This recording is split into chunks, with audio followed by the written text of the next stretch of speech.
కామారెడ్డిలోని టేక్రియల్ bypass వద్ద ప్రమాదవశాత్తు ఓ container దగ్ధమైంది.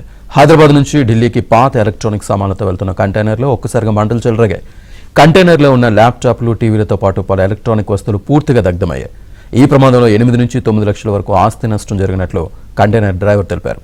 సమాచారం అందుకున్న అగ్నిమాపక సిబ్బంది మంటల్ని అదుపు చేశారు.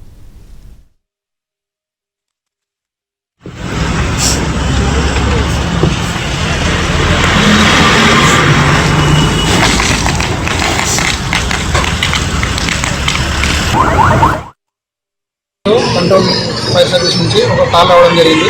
నేషనల్ హైవే ఏరియా దగ్గర ఒక కంటైనర్ దగ్ధమవుతున్నట్టు కాల్ వచ్చింది. వెంటనే టర్న్అవుట్ అయ్యి ఇక్కడికి రావడం జరిగింది. మేము వచ్చి చూస్తే దానిలో ఎలక్ట్రానిక్ వేస్టేజ్ ఉండడం జరిగింది. దాన్ని కంప్లీట్గా ఒక 2 ట్యాంక్స్ కొట్టి ఆర్పేయడం జరిగింది కంప్లీట్గా. దానిలో ఓన్లీ ఎలక్ట్రానిక్ వేస్టేజెస్ ఉంది. అది ఒక స్మాల్ ఫైర్ కాల్గా ఒక 4 lakhs అయింది దానిలో.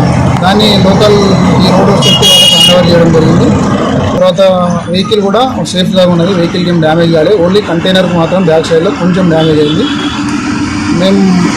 మా పని మేము